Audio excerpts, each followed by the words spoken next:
शहजाद, आप कहिएगा, क्या समझते हैं ये जो पाकिस्तान तहरीक इंसाफ अपना कॉन्फिडेंस डिराइव कर रही है, ये किस चीज़ से कर रही है, क्यों है इतनी पुरुमीद? और आपकी क्योंकि फैसल चौधरी साहब से बात हुई है, ये जो कमेटी के नाम खुफिया रखे गए हैं, इसकी क्या वजह है? अच्छा, मुझे तो फ्रैंकली लगता है कि इस वक्त तक तो कमेटी कोई है ही नहीं।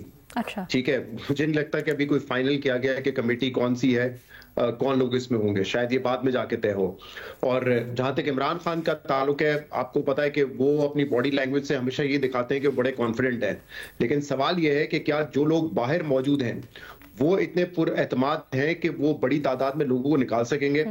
जैसे भी यहाँ पे साफी साहब ने कहा, खैबर पख्तूनख्वा से चीफ मिनिस्टर आ जाते हैं, लोगों को भी लेके आ जाते हैं। पंजाब से तो हमने देखा है कि कोई नहीं आता। हमाद अज़हर साहब कितनी मर्तबा कह चुके हैं कि मैं खुद लीड करूंगा, हर जलसे में ये बात करते हैं, लेकिन हमने नहीं देखा कि वो किसी जलसे के अलावा कहीं सामने आए हो, कोई उन्होंने एहतजाज लीड किया हो।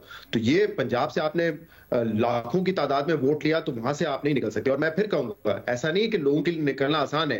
क्रैकडाउन होता है, पर्चे होते हैं, लोगों के कैरियर तबाह हुए हैं 9 मई और 9 मई के बाद जो एहतजाज हुए हैं। अभी आपने देखा, एक बच्चे ने अपनी स्टोरी सुनाई थी कि वो तो था ही नहीं जमात में, पीटीआई में, लेकिन उसको 9 मई के बाद 1.25 साल के लिए गिरफ्तार रखा। जब वापस घर आया तो अपनी माँ, उसकी माँ उसको देख के जो है वो चल बसी। तो ये जिस किस्म का एक क्रैकडाउन है, उसमें आसान नहीं है किसी के लिए निकलना। लेकिन अगर पार्टी बार बार ये कहती है कि हम निकलेंगे और सड़कों के जरिए हासिल करेंगे, तो फिर ये कॉन्फिडेंस लीडरशिप में होना चाहिए कि वो लोगों को निकालें। एक जो यहाँ पे बात हो रही थी कि वजह क्या है इस वक्त ये फैसला कौन, मेरे ख्याल से वो तो जांचना इतना मुश्किल नहीं है।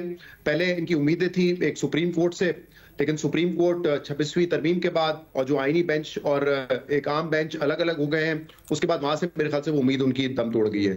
दूसरा, आपको पता है कि जो भी साल होता है जिसपे चीफ ने रिटायर होना होता है और फिर ये बहस चलती है एक्सटेंशन की, तो वहां पे एक पॉसिबल माजी में देखा गया है कि पॉसिबिलिटी निकलती है रीनेगोशिएशन की, जैसे 2019 में बाजवा साहब और नवाज शरीफ साहब के दरमियान हुआ। तो शायद तहरीक इंसाफ को ये भी उम्मीद हो कि शायद 2025 वो साल हो जब हम भी निगोशिएट कर सके और शायद हमारा कोई किरदार इसमें बढ़ जाए। लेकिन वो मामला भी अब सॉर्ट आउट हो गया है, क्योंकि वो अब 2025 में नहीं होगा, अब जो होना है वो 2027 में जाके होगा। तो वहां से भी अब उनके लिए कोई विंडो खुलती हुई नजर नहीं आ रही। मेरे ख्याल से एक जो तहरीक इंसाफ के पास ऑप्शन था और उसमें उनको कामयाबी हासिल नहीं हुई, वो था एक जॉइंट ऑपोजिशन बनाना। इन्होंने कोशिश की कि आईनी बहाली तहरीक में जो है वो शामिल करें, अचकजई साहब को शामिल करें, फजल रहमान साहब को, तो उस तरह फजल रहमान साहब तो शामिल ही नहीं हुए। लेकिन ये मेरे ख्याल से एक बेहतर स्ट्रैटेजी होती जिस पर उनको ज्यादा काम करना चाहिए था। अब हो सकता है शायद लीडरशिप जो है इसकी जो है उनमें इतनी सलाहियत ना हो, या फजल रहमान साहब आना ना चाहते हो, बट फजल रहमान साहब, जीडीए, अचकजई साहब, एमडब्ल्यूएम, इन पार्टी का जो एक अलायंस हमें शुरू में नजर आता था कि शायद ये एक मौसर अलायंस बनाने में कामयाब हो जाए, उसमें मेरे ख्याल से पीटीआई नाकाम रही है। ये अगर अलायंस बन जाता, तो जैसे आपने माजी में देखा है, चाहे वो पीएनए हो, पीडीएम हो, इस तरह के अलायंसेस जो है वो हुकूमत के खिलाफ ज्यादा मौसर साबित होते हैं। तो वो मेरे ख्याल से एक नाकामी रही है। अगर अलायंस बना के कोई एहतजाज करते तो वो फिर भी उसके इम्कान ज्यादा थे कामयाब होने के। बट इस वक्त टाइमिंग आपको पाकिस्तान तहरीक इंसाफ के इस फैसले की कैसे लग रही है? टाइमिंग के हवाले से मैंने आपको बताया ना, बाकी दरवाजे इनके लिए बंद हो चुके हैं। अदलिया से आजादी या अदलिया से इमरान खान की रिहाई अब मुमकिन नजर नहीं आती है। तो फिर क्या ये भी मुमकिन नहीं था कि सियासी रहनुमाओं के साथ बैठ जाते, जैसे राना सनाउल्लाह साहब कह रहे थे? देखिए, मैं तो इसमें फ्रैंकली पीटीआई को तो है एक प्रॉब्लम कि वो उनके साथ बैठना नहीं चाहते, लेकिन मुझे और दूसरी तरफ ये भी बता दूं, राना सनाउल्लाह साहब बार बार कहते रहे हुकूमत की कोई कोशिश हमें नजर नहीं आई है। एक अभी रिसेंटली जो पार्लियामेंट की कमेटी बनी थी, याद सादिक साहब ने बनाई थी, उसका क्या मैंडेट था, और उसमें पीटीआई बैठी, बाकी जमातें भी बैठी, कि जिन लोगों को किडनैप किया गया पार्लियामेंट से, उनके लिए कोई तरीकेकार बनाया जाएगा। वो क्या तरीकेकार निकला? वहां तो बैठ के हमने जितनी डिस्कशन सुनी वो तो 26वीं तरमीम के हवाले से थी, मुसवदे पेश हुए उसमें, जो उसका ओरिजिनल मैंडेट था कि आइंदा कभी ये ना हो कि पार्लियामेंट में फोर्सेस के लोग आए और वो निकाल के लेके चले जाए, एफआईए आए, पुलिस आए, वहां से लोगों को निकाल के ले जाए। उस हवाले से तो बैठे थे, लेकिन कुछ नहीं निकला। और बैठ के बात क्या करनी है, मुझे तो ये नहीं समझ आता कि देखिए, आप सियासी जमातों से एंगेज जरूर करें, लेकिन अगर आपका मैंडेट ये हो कि अगर आपका मुतालबा ये हो कि आप मैंडेट वापस करें, तो क्या राना सनाउल्लाह साहब में बैठ के उनसे मैंडेट कहेंगे कि ठीक है हमारा मैंडेट ले लो? क्या ये कहेंगे कि 26वीं तरमीम जो आप लोगों ने पास की है रात के अंधेरे में और जोर जबरदस्ती, उसको आप वापस रिवर्स करें तो हुकूमत इसके लिए तैयार हो जाएगी?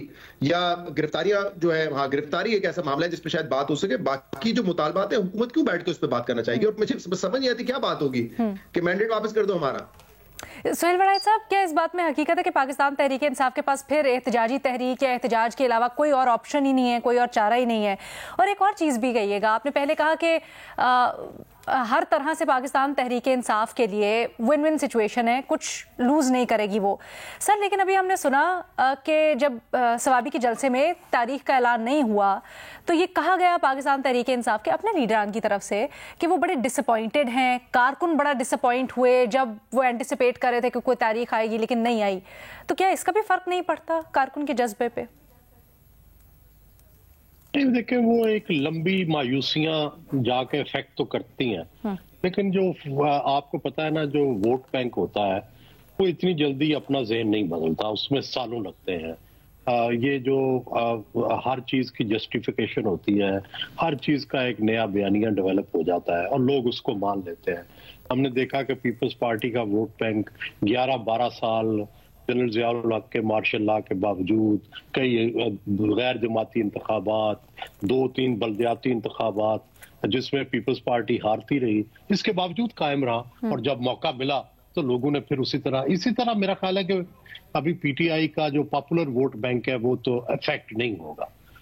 दूसरी तरफ मैं शहजाद साहब से बड़े अदब से इख्तलाफ करूंगा कि मेरा ये ख्याल है कि पीटीआई ने सियासी जमातों से मजाकरात ना करके बहुत बड़ी गलती की है। और जो वो कहते हैं कि जी क्या मजाकरात करते हैं, तो मेरा इससे भी इख्तलाफ है।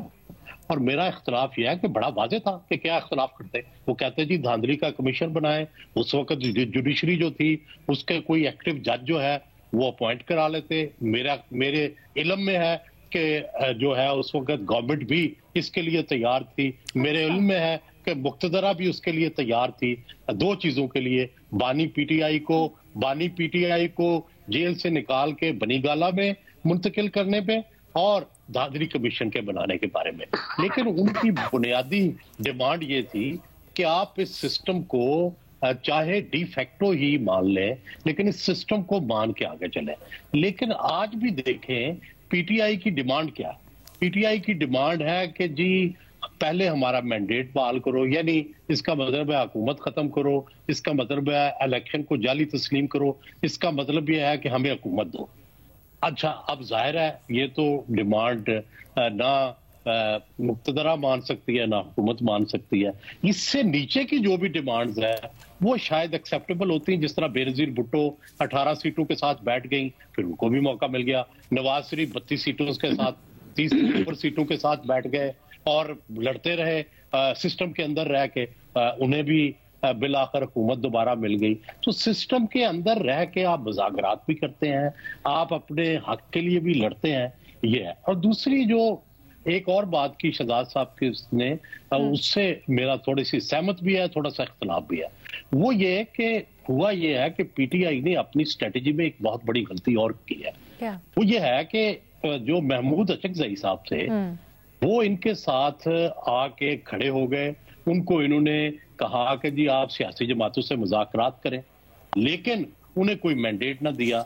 चुनाचे 26वीं आईनी तरमीम में जिस शख्स को सबसे ज्यादा नुकसान पहुंचा है वो महमूद अचकज़ई हैं, और जिस शख्स को सबसे ज्यादा फायदा पहुंचा है वो मौलाना फजलुर रहमान है। और मौलाना फजलुर रहमान पीटीआई के साथ नहीं है और महमूद अचकज़ई पीटीआई के साथ है। यानी अपने जो फेवरेट लीडर थे उसको इन्होंने खुद ही नीचे कर दिया और मौलाना फजलुर रहमान ने बिल आकर 26वीं आईनी तरमीम के हक में वोट भी दे दिया। तो मेरा तो ख्याल है कि इससे बड़ी और क्या सियासी गलती होगी जो उन्होंने की है कि जी मेरी सर एक चीज ये आपने बहुत अहम बात की, जो आप कह रहे हैं कि आपके इल्म में था कि कहीं ना कहीं इलेक्शंस के बाद जो मुक्तदरा है वो भी लचक दिखा रहे थे और हुकूमत भी इस बात पे तैयार थी कि खान साहब को थोड़ी स्पेस दे दी जाए। ये एग्जैक्टली कब की बात है? ये शुरू में जी देखें, गुजारिश ये है कि अली अमीन गंडापुर के साथ जो एस्टेब्लिशमेंट का राब्ता हो रहा था वो क्या हो रहा था, तो यही दो बातें थी।